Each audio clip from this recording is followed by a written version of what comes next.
آج ہم پاکستان کی سیاسی تاریخ کے ایک نہایت اہم اور فیصلہ کن دور پر گفتگو کرنے جا رہے ہیں، یعنی 2008 کے بعد جمہوریت کی بحالی۔ یہ وہ دور ہے جسے امید، آزمائش، کامیابی اور ناکامی سب ایک ساتھ ڈیفائن کرتے ہیں۔ سچ یہ ہے کہ جمہوریت کوئی سیدھی سڑک نہیں، یہ ایک طویل، پیچیدہ اور مسلسل جدوجہد کا نام ہے۔ 2008 میں جنرل پرویز مشرف کے دور کے خاتمے کے بعد پاکستان میں جمہوری نظام کی بحالی ہوئی۔ یہ بحالی صرف ایک حکومت کی تبدیلی نہیں تھی بلکہ ایک سیاسی تسلسل کی واپسی تھی جو پاکستان کی تاریخ میں کم دیکھنے کو ملی۔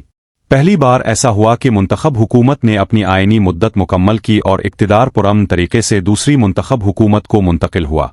جمہوریت کی اس بحالی کا سب سے بڑا کارنامہ آئینی بالادستی کا تصور دوبارہ زندہ کرنا تھا۔ خصوصاً 18ویں آئینی ترمیم ایک تاریخی سنگ میل ثابت ہوئی جس کے ذریعے صدارت اختیارات محدود، پارلیمنٹ کو مضبوط بنایا گیا، صوبائی خود مختاری کو تسلیم کیا گیا۔ یہ ترمیم وفاقاً پاکستان کو حقیقی معنوں میں ایک وفاق بنانے کی سنجیدہ کوشش تھی۔ اسی دور میں میڈیا کی آزادی میں نمایاں اضافہ ہوا۔ الیکٹرانک اور ڈیجیٹل میڈیا نے ریاستی پالیسیوں، حکومتی فیصلوں اور سیاسی قیادت کو عوامی احتساب کے دائرے میں لانے میں اہم کردار ادا کیا۔ اگرچہ اس آزادی کے کچھ منفی پہلو بھی سامنے آئے، لیکن مجموعی طور پر یہ جمہوری ارتقاء کا حصہ تھی۔ تاہم تصویر کا دوسرا رخ بھی اتنا ہی تلخ ہے۔ 2008 کے بعد جمہوریت کو جن چیلنجز کا سامنا رہا وہ کسی سے پوشیدہ نہیں۔ سب سے بڑا مسئلہ سیاسی عدم استحکام رہا۔ بار بار کی حکومتوں کی تبدیلی، احتجاجی سیاست، دھرنے اور محاذ آرائی نے جمہوری اداروں کو کمزور کیا۔ سیاست دان اکثر نظام کو مضبوط کرنے کے بجائے ایک دوسرے کو گرانے میں مصروف رہے۔ دوسرا اہم چیلنج سول ملٹری تعلقات کا رہا۔ اگرچہ براہ راست مارشل لا نہیں لگا، لیکن غیر رسمی اثر و رسوخ اور طاقت کی کشمکش نے جمہوری فیصلوں کو متاثر کیا۔ یہ حقیقت ہے کہ پاکستان میں جمہوریت اس وقت تک مکمل نہیں ہو سکتی جب تک تمام ادارے اپنی آئینی حدود میں رہ کر کام نہ کریں۔ معاشی کمزوری بھی جمہوریت کے لیے ایک بڑا خطرہ بنی۔ قرضوں پر انحصار، مہنگائی، بے روزگاری اور کمزور معاشی پالیسیوں نے عوام کو مایوس کیا۔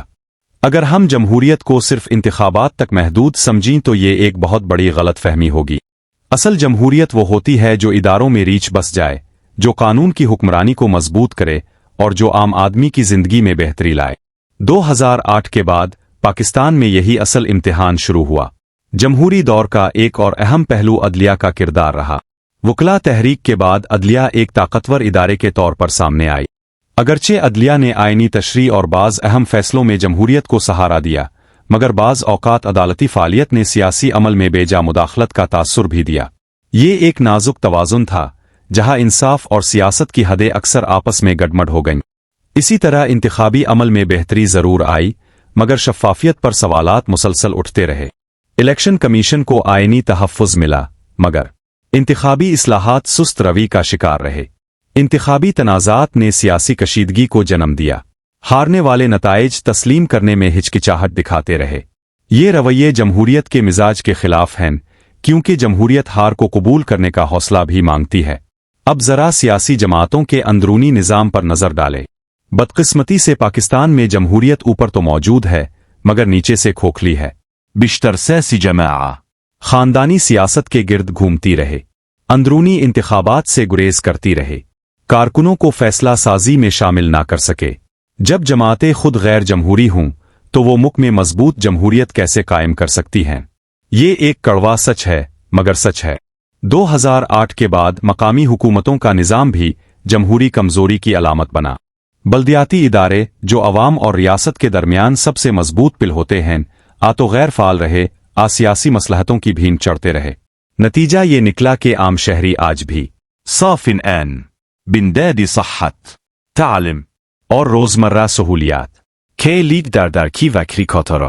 یہی وہ مقام ہے جہاں جمہوریت کا حسن بدصورتی میں بدلنے لگتا ہے۔ اگر ہم خارجہ پالیسی کے تناظر میں دیکھیں تو جمہوری حکومتیں اکثر تسلسل برقرار رکھنے میں ناکام رہے۔ بار بار پالیسیوں کی تبدیلی نے پاکستان کی ساکھ کو متاثر کیا۔ دنیا ہم سے یہ سوال کرتی رہی، کیا پاکستان کی پالیسی ریاست کی ہے حکومت کی؟ سؤال واجب اور طرح ختم النواة۔ اب ذرا اس سوال پر رک کر سوچیں جو اکثر نظر انداز کر دیا جاتا ہے۔ کیا پاکستان میں جمہوریت واقعی عوام کے لیے بحال ہوئی، صرف اقتدار کے ایوانوں کے لیے؟ یہ سوال تلخ ہے، مگر ضروری ہے۔